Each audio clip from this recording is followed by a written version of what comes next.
சென்னை பட்டினப்பாக்கம் இல்லத்தில் தமிழக வெற்றிக் கழக நிர்வாகிகளுடன் விஜய் ஆலோசனை மேற்கொண்டதாக அண்மை தகவல் கிடைத்திருக்கிறது.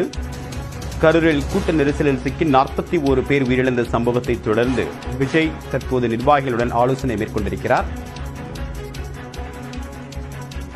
இன்று காலை தன்னுடைய பனையூர் இல்லத்திலிருந்து பட்டினப்பாக்கம் இல்லத்திற்கு சென்றவர் அதற்கு பிறகு இன்று மதியம் முதல் 8 மணி வரை ஆலோசனை மேற்கொண்டிருக்கிறார். இணைகிறார் சிறப்பு செய்தியாளர் செந்தில் ராஜா. விவரம் என்ன? யார் யாரெல்லாம் இந்த ஆலோசனையில் பங்கேற்றது?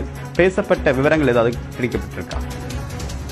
தேவப்பிரியன், விஜய் இன்று மதியம் முதல் இன்று இரவு 8 மணி வரை இந்த ஆலோசனையில் ஈடுபட்டிருந்தார். அந்த ஆலோசனையில் அருண்ராஜ் உள்ளிட்ட பல மாநில நிர்வாகிகள் அதாவது மூத்த நிர்வாகிகள், கட்சியுடைய மூத்த நிர்வாகிகள் விஜயுடன் அந்த ஆலோசனையில் பங்கெடுத்திருந்தார்கள். அதில் சில முக்கிய விஷயங்கள் குறித்து பேசியதாக தகவல் கிடைத்திருக்கிறது. குறிப்பாக கரூர் துயர சம்பவம் குறித்து பல்வேறு விஷயங்களை ஆலோசனை செய்தார்கள். குறிப்பாக விஜய் அந்த கரூர் சென்று உயிரிழந்தவர்கள் மற்றும் உயிரிழந்தவர்களின் குடும்பத்தினர் மற்றும் பாதிக்கப்பட்டவர்களை நேரில் சந்தித்து ஆறுதல் கூறுவதற்கு குறித்து விவாதிக்கப்பட்டிருக்கிறது. ஏனென்றால் இன்று மதியம் கூட கட்சியின் சார்பில் விஜய் கரூர் செல்வதற்கு பாதுகாப்பு வழங்க வேண்டும் என்று மனு கொடுக்க முயற்சித்தார்கள் உயர்நீதிமன்ற மதுரை கிளையில். ஆனால் நாளை அந்த மனுவை கொடுக்குமாறு பதிவாளர் கூறியிருந்தார். இந்த நிலையில் தான் இந்த ஆலோசனை நீண்ட நேரமாக நடைபெற்றிருக்கிறது.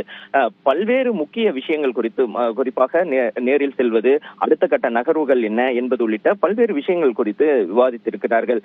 மதியம் 12 மணிக்கு முன்பாகவே இந்த ஆலோசனை கூட்டம் தொடங்கி இருக்கிறது. இரவு 8 மணிக்கு தான் இந்த ஆலோசனை கூட்டம் முடிவடைந்து நிர்வாகிகள் புறப்பட்டிருக்கிறார்கள்.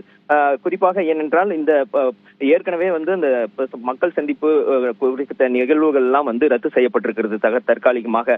ஏனென்றால் அடுத்த ஆண்டு பிப்ரவரி 21ஆம் தேதி வரை அந்த நிகழ்வு திட்டமிடப்பட்டிருந்தது. ஒவ்வொரு வாரமும் 2 மாவட்டங்கள் என அது ஏற்கனவே ரத்து செய்வது, தற்காலிகமாக ரத்து செய்வது என முடிவெடுத்திருந்தார்கள். அது குறித்து உள்ளிட்ட பல்வேறு விஷயங்களை இந்த ஆலோசனையில் ஆலோசனை செய்யப்பட்டிருக்கிறது. ஏனென்றால் விஜய் இன்னும் கரூருக்கு செல்லவில்லை, பாதிக்கப்பட்டவர்களை பார்க்கவில்லை என்றெல்லாம் கருத்துக்கள் நிலவி வந்த நிலையில் அவர்கள் முறையாக பாதுகாப்பு பெற்று அந்த இடத்திற்கு போக வேண்டும் என்று மனு கொடுக்க முயற்சித்திருக்கிறார்கள். அதற்கு குறித்த பல்வேறு நடவடிக்கைகளையும் எடுத்து வருகிறார்கள். இந்த நிலையில் தான் தற்போது அடுத்த கட்ட நகர்வு என்ன, எப்போது நாம் கரூர் செல்ல வேண்டும், ஒருவேளை நாளை மனு விசாரணைக்கு வருமா என்பது உள்ளிட்ட பல்வேறு விஷயங்களை இந்த ஆலோசனையில் செய்திருக்கிறார்கள். தேவப்பிரியன், நன்றி செந்தில் ராஜா.